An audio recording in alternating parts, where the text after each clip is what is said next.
Hola a todos y nuevamente les quiero dar un gran saludo a todos aquellos que acuden, ¿cierto?, a esta instancia para que podamos compartir una vez más las maravillosas lecciones de la Biblia retratadas en el repaso de la lección de nuestra escuela sabática.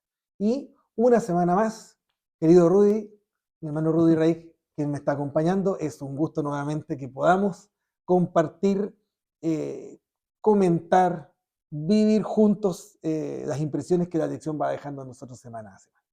Amén. Seguimos con Marcos y Marcos nos sigue sorprendiendo. Esperemos que la lección y el repaso de esta semana nos llenen de gozo como lo han hecho en las ocasiones anteriores. Muy bien. Y justamente la lección de esta semana, la lección número 8, instruyendo a los discípulos, parte 2, ¿cierto? Toma lo que habíamos quedado anteriormente y tenemos a este Jesús que con rumbo seguro a Jerusalén sigue instruyendo a sus discípulos en cuanto a cómo el reino de Dios impacta a distintos grupos de personas, lo que significa seguir a Jesús y finalmente cómo el reino de Dios impacta en las personas en cuanto a sus necesidades y también en cuanto a sus prioridades.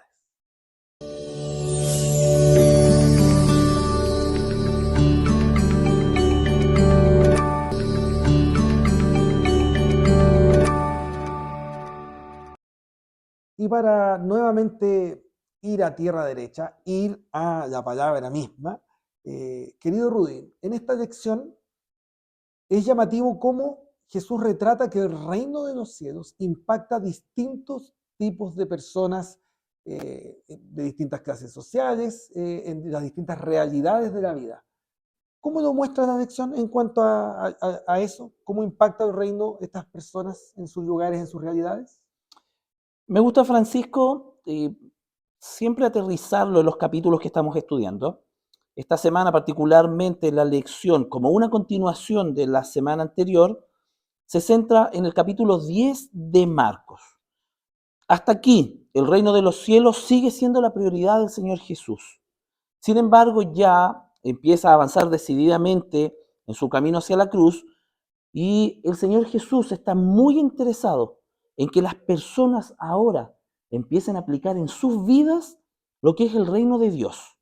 Cómo se puede también ingresar en el reino de Dios o finalmente, ¿cierto? ¿Cuáles son las condiciones? Aunque pueda sonar un tanto extraño, las condiciones para ser salvo. Cuando nosotros pensamos que el Señor Jesús preparó a un grupo de discípulos y particularmente a 12, es porque tenía que dejarlos con una misión para cuando Él ya no estuviese. Y en este capítulo el Señor les empieza a mostrar y les empieza a advertir que ellos van a tener que continuar su camino solos. Lo que evidentemente la lección va a mostrar que todavía no entendían. Entonces vamos a encontrar en la lección cuando el Señor les habla sobre un matrimonio, les habla sobre que este reino de Dios también es para los niños, también para los ricos y también para aquellos que están enfermos, como vamos a ver en la lección. Perfecto. Es decir, nuevamente impacta grupos de personas diversos en sus realidades. Ahora, hay un, hay un asunto aquí que nuevamente no se presenta por primera vez, sino que es un desarrollo del libro de Marcos, pero que queda ejemplificado en dos personas que hacen, este es como una guía de qué tipo de cosas no hay que pedirle a Jesús, ¿cierto? Por extraña que suene la sección. Eh, ¿Cómo, eh, cómo decirlo? ¿Cómo impacta, cierto, el reino en mí de tal manera de que yo tengo que saber y tener asumidos los costos? Porque la salvación es gratuita, pero cuesta todo. ¿Qué es lo que cuesta seguir a Jesús? ¿Y qué es lo que cuesta decir que estás dispuesto a seguir a Jesús hasta las últimas consecuencias? Déjame, Francisco, ir un poquito más atrás de eso Ujú.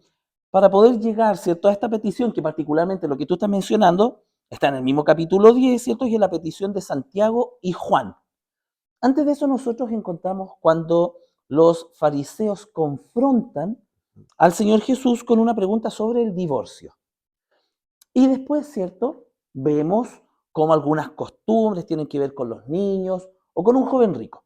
Voy a tratar de hilvanar o hacer un hilo bien rapidito, ¿cierto?, respecto de esto. Hay muchas costumbres que nosotros tenemos y que muchas veces asumimos que son parte de las enseñanzas de Dios y que no lo son. Ya sea porque las heredamos por tradición familiar o tal vez porque se vienen practicando en la religión sin que necesariamente tengan un sustento. El Señor los reprende, ¿cierto?, a los fariseos cuando les hablaban, ¿cierto?, de qué iba a pasar con aquellas personas que se habían divorciado o bajo qué circunstancias. Y el Señor, ¿cierto?, los reprende y les dice que por la dureza de su corazón es que Moisés había permitido las separaciones. Sin embargo, el Señor aclara que eso nunca fue el plan del Señor. En otro pasaje, los discípulos reprenden a las personas que le traían a los niños a Jesús. Algo sumamente extraño, dado que quisiéramos que en todas circunstancias fueran los niños los primeros que llegan a Dios, o a Jesús en este caso, y que continuaran su vida con ellos. Y después tenemos la situación de un joven rico que conocía perfectamente la ley, conocía perfectamente los mandamientos, conocía probablemente perfectamente la Biblia de su época. Sin embargo, no estaba tan dispuesto a dejar las cosas que tenía por causa de seguir al Señor Jesús. Particularmente aquí tenía que ver un tema con el amor a las riquezas. Pero ¿qué otras cosas podemos estar amando nosotros? Que a pesar de que podamos ser religiosos, se interponen en mi relación con el Señor. Y llego a Santiago y a Juan, que aún habiendo el Señor Jesús explicado que su reino no era de este mundo, ellos todavía creen que es un reino terrenal. ¿Y qué le piden?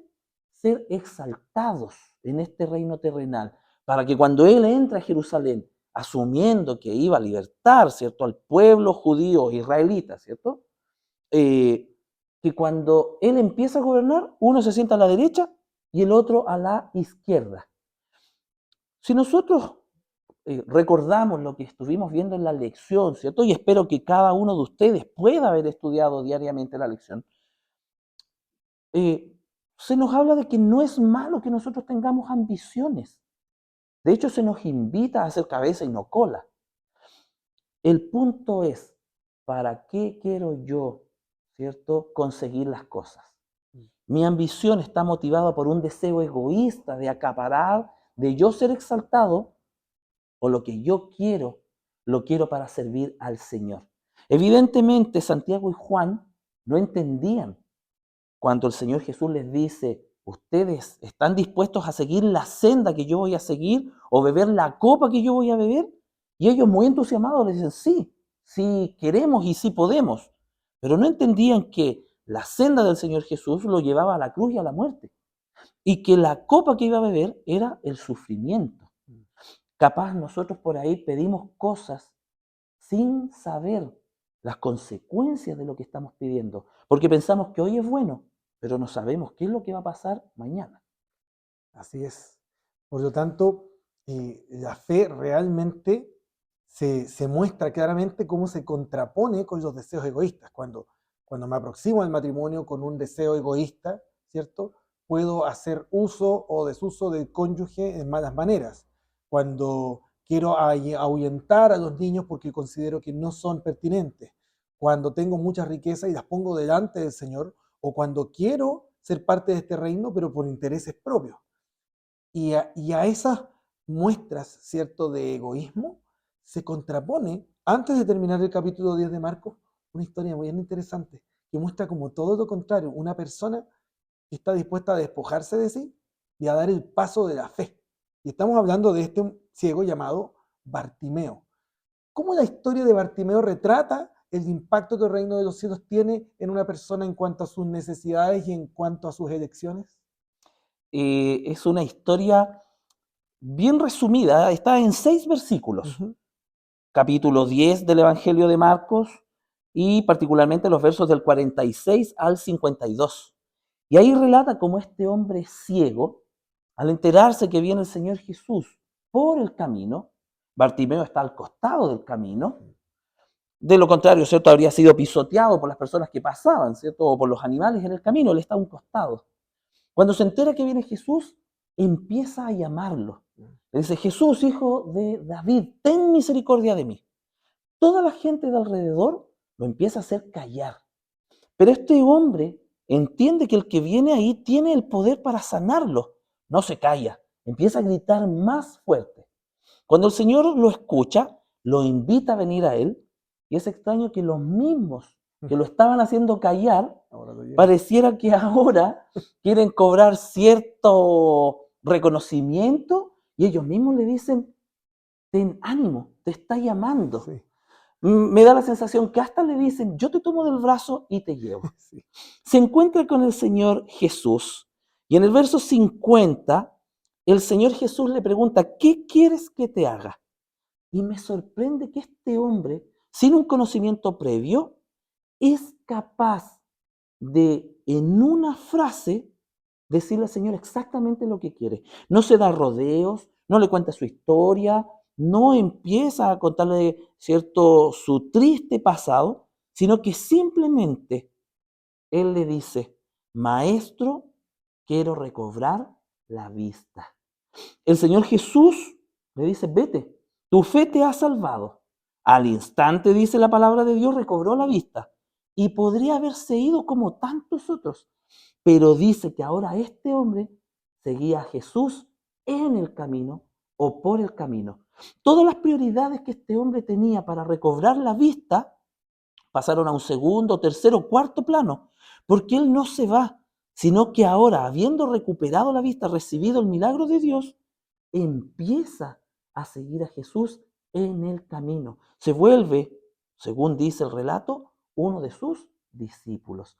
Cómo su vida cambió y el milagro lo llevó a convertirse en un siervo de Jesús. Wow. Bueno, nuevamente otra lección de Marcos muy cargada de contenido, pero tenemos entonces de que el reino de los cielos que Jesús está predicando impacta a la gente donde se encuentra, los impacta en sus matrimonios, los impacta a adultos y a niños, a ricos y a pobres, pero no nos debe dejar de recordar que seguir a Jesús, el costo del discipulado es alto, hay que dejarlo absolutamente todo. Un joven ciego sanado por Jesús lo deja todo y sigue a Jesús. Pero ciertamente el camino de Jesús sigue dirigiéndose hacia la cruz. Ese es lo que espera el Señor y eso es lo que nos muestra esta lección. Rudy, nuevamente para ir cerrando, quiero pedirte, si es posible, compartas una oración para todos aquellos que nos estamos beneficiando de la palabra de Dios en Marcos. Muy bien, oremos. Bondadoso Padre, Señor Jehová, una vez más dirigimos a ti nuestros ruegos.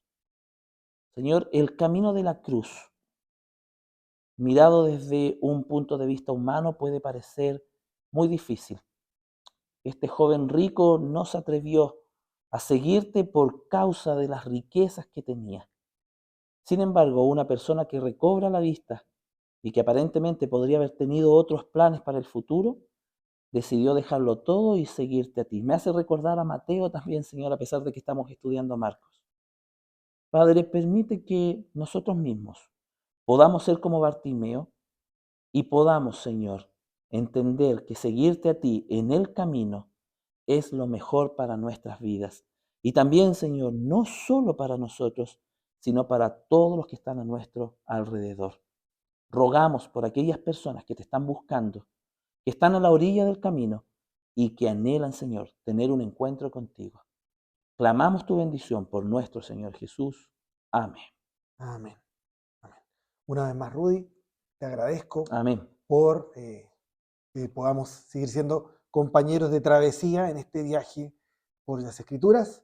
Invitamos a todos ustedes a que sigan adelante, mantengan firme su estudio, estudien sus Biblias, sus lecciones, compártanla con sus grupos, con sus iglesias, pueden compartir nuestro material y los invitamos una vez más. La próxima semana, si el Señor así lo permite, nos encontremos en un nuevo repaso de Escuela Sabática.